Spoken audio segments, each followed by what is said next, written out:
ನಾವು ಈ ಬೆಟ್ಟಕ್ಕೆ ಹೋಗ್ಬೋದು. ಇಲ್ಲಿ ನೋಡಿ ಗೇಟ್ 1 ಇಂದ ಗೇಟ್ 4 ವರೆಗೂ ನಮಗೆ ಯಾವ ತರ ಎಂಟ್ರೆನ್ಸ್ ಇದೆ ಅಂತ ಹೇಳ್ಬಿಟ್ಟು, ವಾಯುಲಿಂಗ ಎಲ್ಲಿದೆ, ಅಮ್ಮನವರ ಗರ್ಭಗುಡಿ ಎಲ್ಲಿದೆ ಅಂತ ಹೇಳ್ಬಿಟ್ಟು ಇಲ್ಲಿ ನೋಡೋಣ. ಗೇಟ್ 1 ಇಂದ ಎಂಟ್ರಿ ಆದ ತಕ್ಷಣ ನಮಗೆ ಇಲ್ಲಿ ಕಾಣಿಸ್ತಾ ಇದಲ್ಲ, ಇಲ್ಲಿ ವಾಯುಲಿಂಗ ಇದೆ.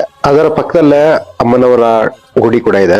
ಒಳಗೆ ಕಾಳಭೈರೇಶ್ವರ ಅವರ ವಿಗ್ರಹ ಕೂಡ ಇದೆ. ಅಲ್ಲಿ ಗರ್ಭಗುಡಿ ಪಕ್ಕದಲ್ಲಿ 2 ಪಾಯಿಂಟ್ ಮಾರ್ಕ್ ಮಾಡಿದ್ದಾರೆ. ಒಂದು ಪಾಯಿಂಟ್ ಇಂದ ವಾಯುಲಿಂಗ ಮೇಲಿರುವಂತ ಕಳಸ ನೋಡಬಹುದು, ಇನ್ನೊಂದು ಪಾಯಿಂಟ್ ಇಂದ ಬೇಡ್ರ ಕಣ್ಣಪ್ಪ ಅವರ ಟೆಂಪಲ್ ಮೇಲಿರುವಂತ ಕಳಸ ನೋಡಬಹುದು. ಅದೇ 4th ಖಂಡಿತ ಮೇಲ್ಗಡೆ ಬೆಟ್ಟದ ಮೇಲೆ ಹೋಗ್ತೀವಲ್ಲ, ಆ ಪಾಯಿಂಟ್ ಅಲ್ಲಿರೋ ಕಳಸ.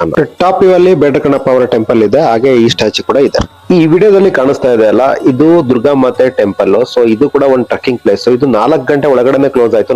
ನಾವ್ ಇದನ್ನ ಕವರ್ ಮಾಡ್ಲಿಕ್ಕೆ ಆಗಲ್ಲ. ಇದು ಬೆಳಗ್ಗೆ 7 ಗಂಟೆಯಿಂದ ಸ್ಟಾರ್ಟ್ ಆಗ್ಬಿಟ್ಟು 9 ಗಂಟೆವರೆಗೂ ಮಾತ್ರ ಇರುತ್ತೆ. ನೀವು ಇದನ್ನ ಕವರ್ ಮಾಡ್ಬೇಕು ಅಂತಂದ್ರೆ ಬೆಳಗ್ಗೆನೆ ಹೋಗ್ಬೇಕಾಗುತ್ತೆ. ಸಿಟಿ ವ್ಯೂ ಮಾತ್ರ ತುಂಬಾ ಅದ್ಭುತವಾಗಿದೆ.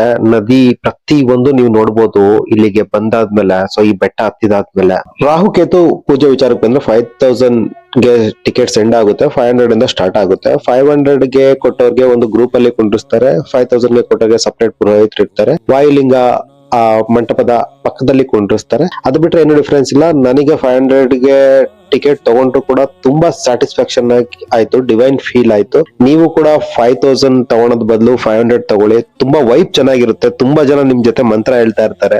ಚೆನ್ನಾಗಿದೆ. ಈ ಟಿಕೆಟ್ಸ್ ನ ನೀವು 4th ಗೇಟ್ ಅಲ್ಲೂ ಕೂಡ ತಗೋಬಹುದು, ಅಥವಾ ಸ್ಟಾರ್ಟಿಂಗ್ ಅಲ್ಲಿ ನಾನು ತೋರಿಸಿದ್ನಲ್ವಾ ಗೇಟ್ ನಂಬರ್ 1 ಅಲ್ಲೂ ಕೂಡ ನಿಮ್ಗೆ ಕೊಡ್ತಾರೆ.